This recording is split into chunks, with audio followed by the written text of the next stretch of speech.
Good morning, buenos dias. Thank you for joining us this morning as we convey a very important message to our community this morning. I'll begin my comments in English and then transition over to Spanish as well.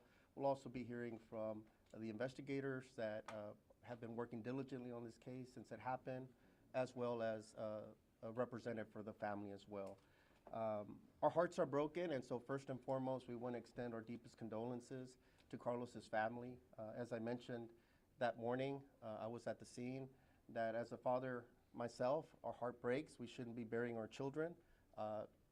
Gun violence is a terrible thing, but especially when it impacts our youngest and our brightest. As I said that morning as well, that morning, Carlos should have been waking up like many other mornings and heading to school and continuing to learn, and it's not only a loss for the family, but also a loss for our community. We lose the promise of a young mind, of a young child that could have been something great. He's a handsome young man. If you've seen his pictures, it just, again, breaks your heart. And so we wanted to make sure that we do everything possible to capture the coward, the individual that would take this beautiful life from us. I can assure you that since that morning, the team has been working diligently around the clock. I've been monitoring the progress and everything that they've been doing, not because of any other reason, just because of care and concern for the family and the community. And again, anytime that this happens to a child, it's extra important. The team has been working, again, around the clock. They're phenomenal. I have full confidence in their investigative abilities, and the team that's actively still searching for Terry Bryan Rivera. You can see his picture here. I want to make sure that we continue to get that out. Again, I mean, our heart breaks for the family, and we're doing everything possible to locate him. He's still on the run. He's still wanted for capital murder, and we're not going to rest until we find him. And we also want to send a very strong message to anyone that may be hiding him out or assisting him, that you too will be fouled on. And we'll encourage that if you're out there trying to conceal him, hide him, assist him, or anything. He's wanted. He's wanted for capital murder, the highest charge possible. And so we want to make sure that we're doing everything possible to locate him and that no one's out there assisting him, because you will be fouled on as well for doing that. Want to also mention that I'm aware as well that there was a previous call for service Friday night involving Terry arriving there at the apartment complex, creating a disturbance.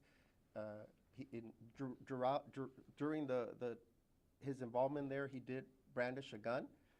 He did assault Ashley, allegedly, and that's what we did. Our deputy spent between 30 to 45 minutes on that scene that night, collecting information and also contacting the district attorney's office.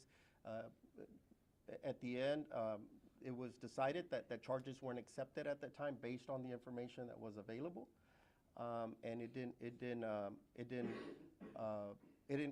go further in terms of at that moment. A report was generated by our deputy. It appears that the deputy did the most that the deputy could do at that point, and the case was to be continued or sent over for additional follow-up investigation. I want to say that that's not always an anomaly. Sometimes that's very common, where there's just simply not enough information. By that time, Rivera had fled. He wasn't present to either get his statement or to potentially effect an arrest. And so the case was going to be moved for further follow-up. Of course, this happened within 48 hours of that incident occurring. Briefly in Spanish, and then we'll continue through the program. Nuestros corazones están rotos por esta familia.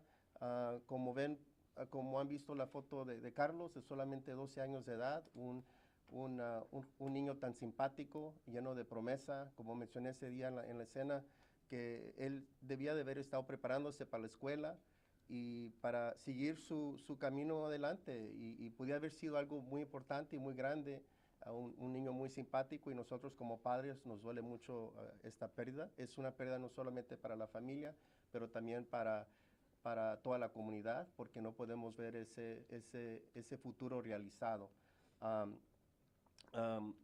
eh, eh, también hemos revisado un poco el caso que pasó el incidente el viernes.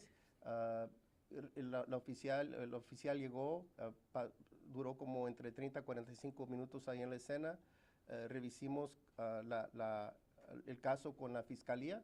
En ese momento se determinó no aceptar cargos en ese momento, que tal vez no había suficiente evidencia o necesitaba más investigación, y eso iba a ser parte de los próximos pasos, pero el Terry Bryan Rivera ya había huido de esa escena y después obviamente tomó esta decisión menos de 48 horas después cuando regresó de nuevo al apartamento.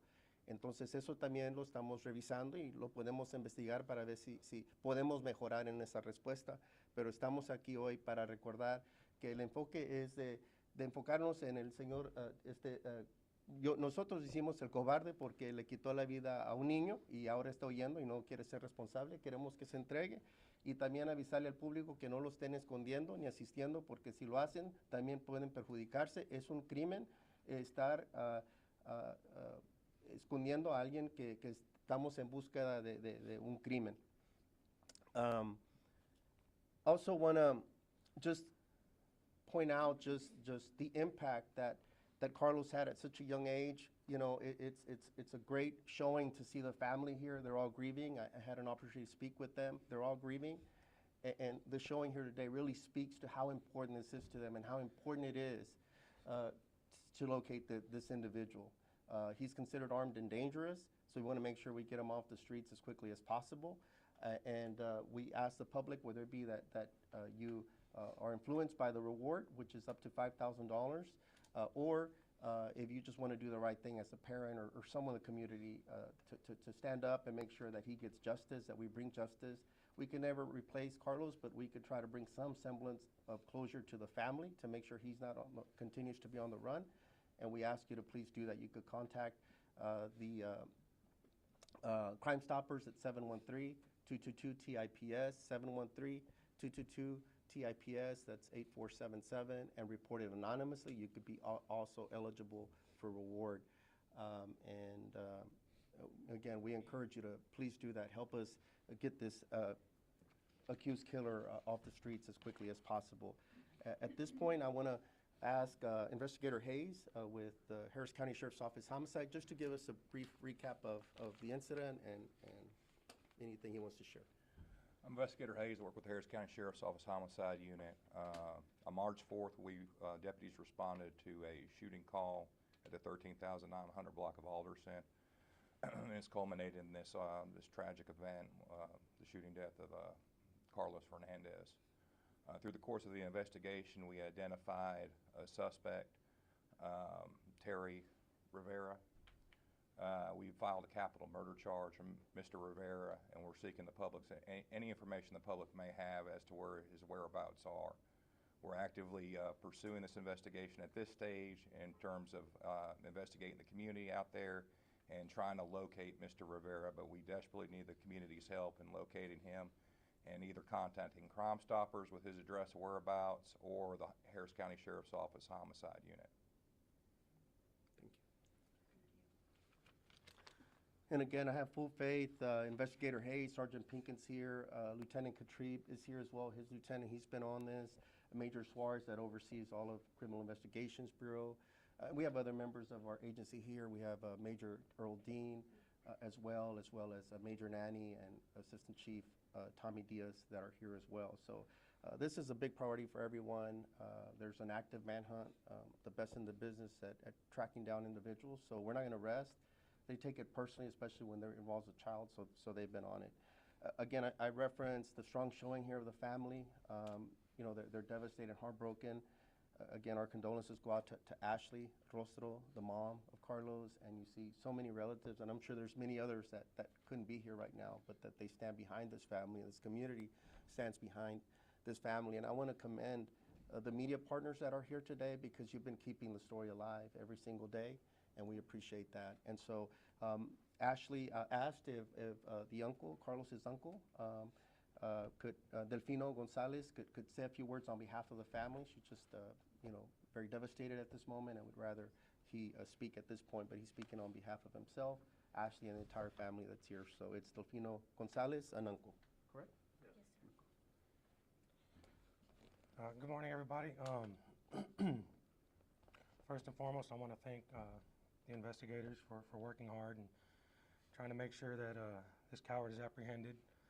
I want to thank you guys for pushing this and keeping this thing going, because you know what we lost is something that's never going to be replaced, and just capturing this guy is just some type of closure for us. And you know, I want to thank all of Houston, the community, everybody who reached out, the calls, the texts, the prayers. It means a lot. You know, it says a lot about the community. It says a lot about Houston and what we're about, and it means a lot. You know, losing my nephew, you know, that's probably one of the hardest things we've had to deal with, just because he was the life of the family. You know, always in a good mood, always positive, never seen him mad. He was a protector all the way to the very end. You know, he always protected, whether it was his cousins, whether it was his sisters, his mom. He always put everybody else in front of him.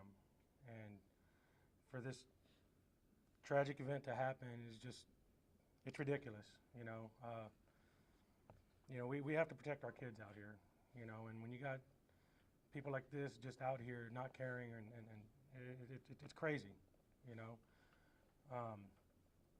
If you're harboring this guy, or if you're helping him out in any type of way, you're just as guilty as him, because you're protecting someone who's out there who's careless and just destroyed lives. Just not just one life, not two lives, but several lives.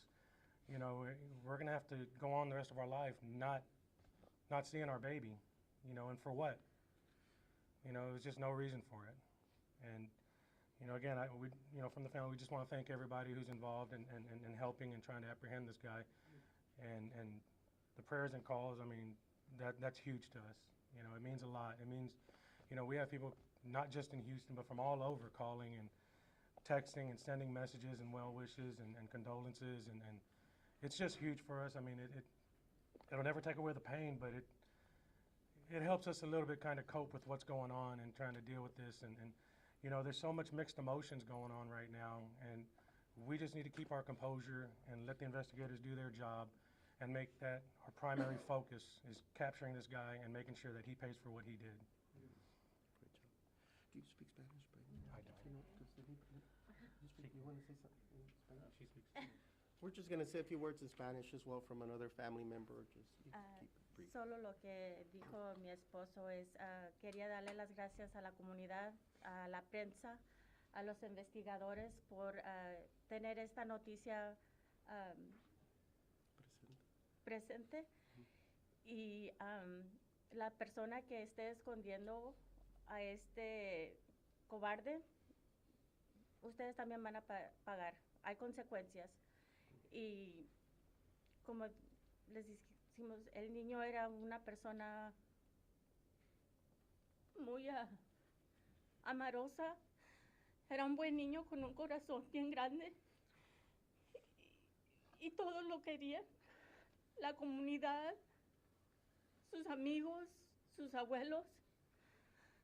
Todo lo que pedimos es que si por favor saben dónde se está escondiendo este cobarde, que lo entreguen a los policías. Gracias. Thank you, both. Gracias. Want to also emphasize, as we memorialize and remember Carlos, we've spoken about his age, but I don't want to I also want to just mention just what a heroic act he did till the very end. It's my understanding that I initially thought he was sleeping in the room, but it's my understanding he was sleeping, I think, in the living room. And when he heard the commotion, he could have just hidden. He could have ran a mom or somebody or done something else. He ran to the danger. He ran to go check on his sisters, 6 and 7 years old, to protect them. And in some ways he did, because that bullet could have easily injured one of them. And he'd be with us, but it would have been tragic nonetheless. But the fact that he went to investigate himself, to go see what was happening, to see what was commotion, really speaks to his strength, the hero that he was, the young man that he was. Again, I could only imagine how much greatness was going to come from a Carlos Fernandez as he continued to grow up, and it's a loss for our community. I'll go ahead and open it to any questions at this point. Sheriff, why was the suspect not arrested on Friday? He had a gun, he assaulted Ashley. What more evidence did you guys need to arrest him? First of all, he wasn't present, so there was no one to arrest at the scene. He was charged. Yeah. Charged is he, but arrested he wasn't on the scene. As far as charged, it's my understanding. I obviously wasn't there, but based on our review, that the elements of the crime of what was conveyed at the scene and passed on to the district attorney's office in its review, which is customary for us to contact them as they listen to the elements of the crime and what we had. Certain elements they felt weren't made while there was a weapon present. It wasn't already pointed or directly at someone other than having it present, and again, needed more follow-up. I think the gun was pointed at a vehicle and threats to shoot up the vehicle. A gun was present, and then there were also aspects of the assault happening. There's not always charges filed immediately at the scene. It's not uncommon for it to be sent over for additional follow-up investigation because we can't also just charge someone, again, that may not be present just based on some version of the incident and not necessarily hearing the other side of it as well. You know, at the end of the day, we have to make sure that we have a charge that we could file. And for me personally, it's not about pointing fingers to them or us. Look, on our side, we want to review and see how we could do better, if the response could be better. Based on what we saw, we felt that the deputy completed report, did what they were supposed to do. I mean, again, I wasn't there. I don't know all the different points to it, so it is being reviewed as well. But it's not always uncommon. In hindsight, yeah, I wish he would have been locked up. We wish a lot of things could have happened. You know, we often talk in these matters, and you all know because you cover them, where we talk about that there is a documented history of violence or family violence and things like that, unfortunately. And at the end of the day, it's the individuals that at the end of the day move forward and make these tragic, life-changing decisions, and ultimately, he's the one responsible for that. Sheriff, not to point fingers or anything, but I just want to have a clear understanding because someone from the DA's office said there's no documentation that a gun was involved in that Friday incident. And I know your point of view is that the job was clearly done. It was documented that he had a gun on scene, correct? Correct. I know Lieutenant Katrib's been reviewing this, and Right, I just want yeah. What for the information we have, and again, is that the gun being present was mentioned in our communication to the district, whoever received the call at district attorney's office. Okay. That's our information that we have, right? That it was mentioned. Okay. Now, I don't know if it was added in the report afterwards, but at least for purposes of potentially filing a charge, it was mentioned, and ultimately it was decided that, you know, a charge wasn't to be filed at that particular moment. I'm sorry, go ahead. No, go ahead. We spoke to, completely understand, we spoke to Carlos's mother who, I mean, ultimately, right, she is obviously in such pain right now, and our hearts do go out to her. But she said, I feel like the system failed me. I wanted him charged. Can you respond to that? Yeah, I've spoken to her, I've explained, like, for me, first and foremost, and I've expressed this to them, my focus is on this individual and getting him off the streets. We have a capital murder case. We could look back and review everything that's been done to this point and see where we could have done better. If you're right, it is a system that we all operate under. There's elements of a crime that we have to prove up, and as I mentioned, it happens every day where assaults occur and a charge may not be filed on the scene. You know that. It's eventually for follow-up, and then charges may have been filed. So they know that we're committed to this. We understand their concerns. We understand that they want to have some better understanding of that communication.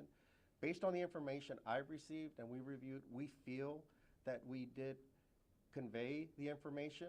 And if a decision wasn't made at the end of the day, it's again a system. And for me, just personally, at the end of the day, we could point fingers all day long and say, he said, you know, this should have happened. You know, hindsight's always 20/20. But, you know, again, this transpired pretty quickly, even within 48 hours. And so this just so again, our focus is here. I've extended our deepest condolences to them.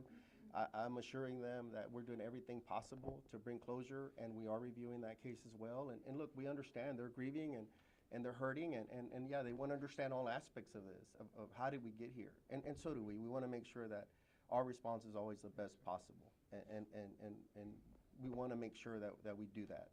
And the gun allegedly used that was used to kill him, was it stolen from the apartment? Can you speak to if that was the case? Like, yeah. That's still under investigation. Okay, you can't elaborate on anything. I can't elaborate on it, no. Or if it was There's, stolen from the there's a whole apartment. process to that, and it's still under investigation. Okay. Can you talk about where his truck was found? I'm not going to talk about where his truck was found, but his truck was recovered shortly after the report of this and the filing of a charge. And y'all believe he's still in the Houston area? Yes. And on that note, any areas that he frequents, any workplaces or places you think people should be looking out for? Anywhere in Harris County. We just need the public to be vigilant. He's a very recognizable individual, and we really need the community's help in locating him, and I have no doubt that that will be done. And on the same note, could you explain what those tattoos on his neck are? No, I can't. So they're tattoos. What about his Does daughter? anybody know? Yeah, if anyone can. His daughter's names is what we're told. Okay, so it's script then on the neck. And as far as the search and all that, like to your point, look, we're looking everywhere. And it's, an individual can only hide so long without some help. And so, again, that's why I issued the warning about the hindering apprehension, because we want to make it clear to everybody, he's wanted on the most serious charge that could possibly be filed. And they too can be held accountable for that and be charged. And we will charge them if we determine that indeed they were hiding him out. But you know, we're leaving no stone unturned. Our search is near and far, and if we want to locate. Yeah. Algo así puede elaborar un poco más en referencia a lo que explicó. ¿Dónde fue el problema entre que se impusieran cargos esa noche, fuera arrestado y evitar esa tragedia y el trabajo que hicieron ustedes? Sí, como mencioné anteriormente, revisamos los hechos en la escena esa noche. La oficial estuvo ahí como entre 30 a 45 minutos. Dio la comunicación a la oficina de la fiscalía, revisaron los datos que se tenían a ese momento y al final la oficina de la fiscalía son los que determinan si va a haber cargos, y en ese momento no se aceptaron los cargos. La persona ya había huido, no estaba en la escena, no lo podíamos haber arrestado como quiera, pero no quiere decir, no es algo raro que a veces no se aceptan los cargos en ese mismo momento, simplemente se requiere más investigación. No estoy diciendo yo que fue la decisión correcta o mala que se hizo de la oficina de la fiscalía, pero eso fue lo que se decidió en ese momento, que se iba a necesitar más investigación, eso iban a ser los otros pasos, pero en ese momento esta tragedia resultó como 48 horas después de que pasó esa llamada. Me parece que en un principio habían mencionado que él venía acompañado esa noche, hasta ahorita solamente... Esa noche, cuando pasó el lunes, yo pienso, siempre, como no teníamos todos los detalles, pensábamos que podía haber sido que alguien más estaba presente, pero yo creo que solamente vino solo. Digo, no sabemos, pero si había alguien más, por eso se mantiene el caso abierto, esta investigación pendiente. Porque si alguien tiene información, queremos que nos llamen y digan, mira, él estaba con un amigo, un familiar o algo. The question was, because we mentioned that morning that we didn't know if it was a suspect or suspects, and that's just a general statement we make simply because we don't know if there were other accomplices at the time. Investigator Hayes, I don't know if we developed if he acted alone, but we do ask the public to call us if there was somebody else involved in any of this transaction or situation that occurred. But any knowledge of anyone else?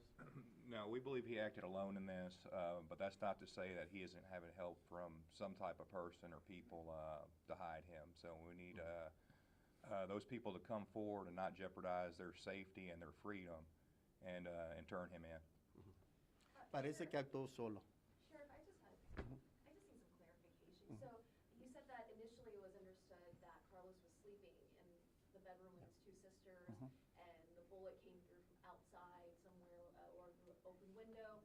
Seems like things have changed a little bit. If you can go into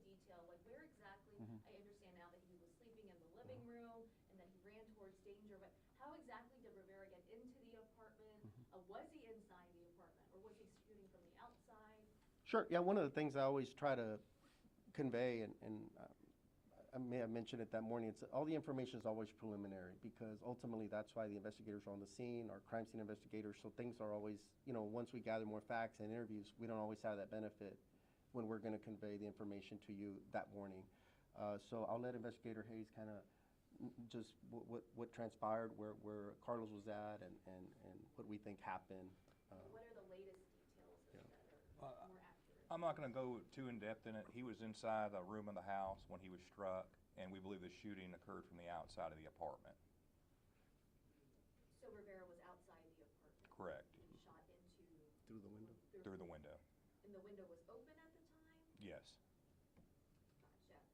And was he aware that, because the two little girls are his daughters, is that correct? Carlos' sisters? I believe he was aware of who was in the apartment at the time, so based on who lived there and his history with that location. So was the entire family in one room at the time then? No, no.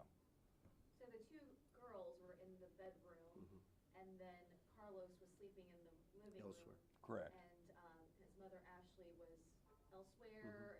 Carlos runs into his sister's bedroom first after he hears gunfire, or? I can't speculate as to what made him go into the room, but yeah, there was noises, there was gunfire. It was a chaotic scene, and unfortunately, it resulted in a loss of life. Do we think multiple shots were fired? Yes. Multiple shots were fired. Gotcha. But Rivera, it appears he was outside the apartment. That's correct. He had not broken in or anything like that. No, yes. But he did break into the apartment days prior, 48 hours earlier. Is that correct? That's all under investigation, so I'm not going to get into the details of that part of the investigation. And real quick, Sheriff, just to touch back on that Friday incident, did your deputies make any attempt to contact Rivera after the assault to gather more information? It happened on a Friday night, so the initial follow-up wouldn't have happened immediately. It's sent to the investigative division, where it's then assigned to an investigator, and then they would do it. Once it goes through the investigative process, it's not an immediate kind of, hey, this just happened, we're sending it to you. Unfortunately, in this county and region, we deal with a lot of domestic violence situations, a lot of assaults, a lot of disturbances, and it's a busy region, so there wasn't an immediate, and it typically wouldn't happen. It's just submitted for follow-up. So the investigator had submitted his information to the DA's office before trying to contact Rivera? No, the deputy announces or expresses the facts of the case as they know it from the scene. The deputy wasn't there when all this transpired, neither was the DA.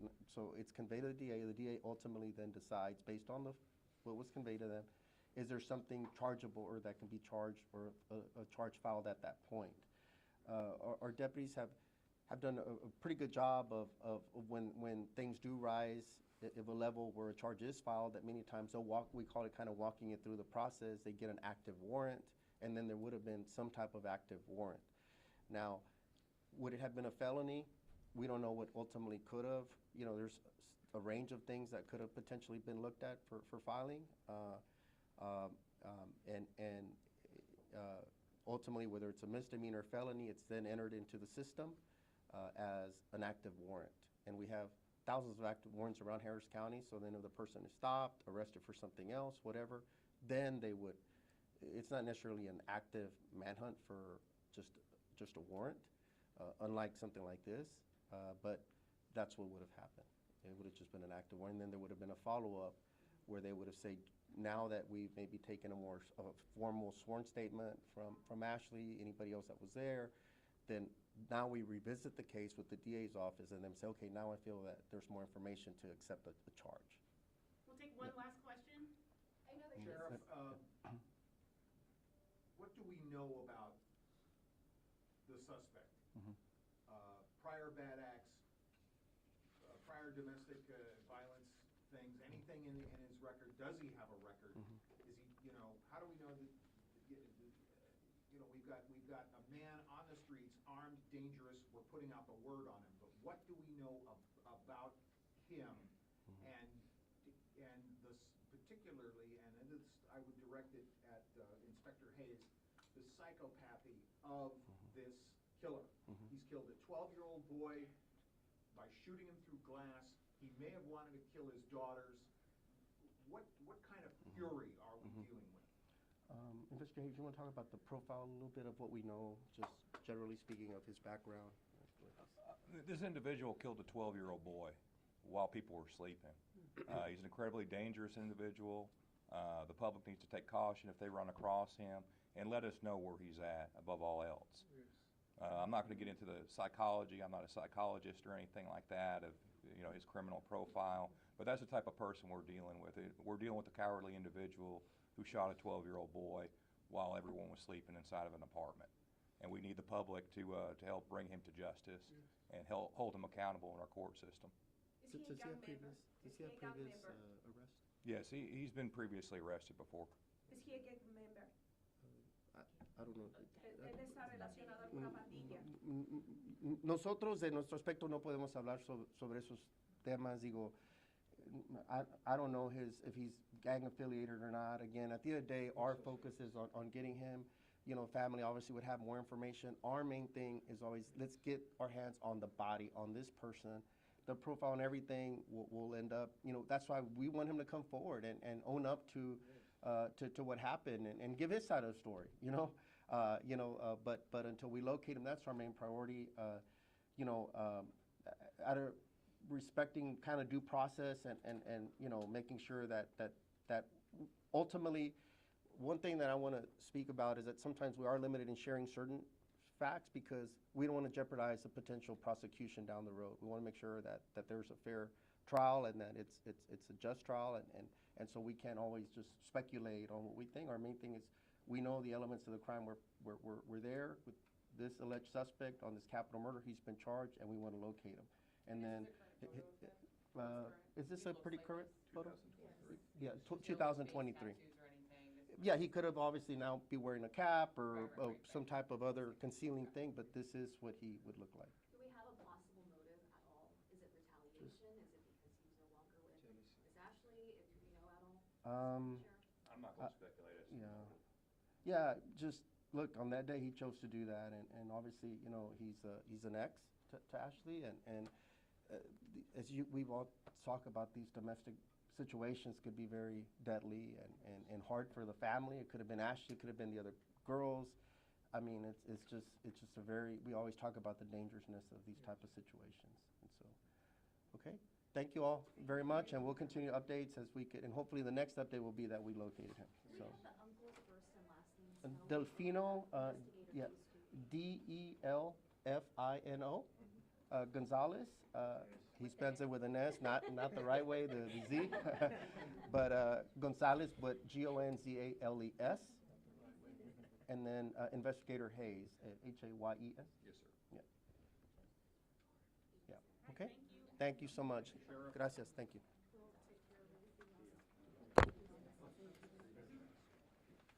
Gonzales is yes.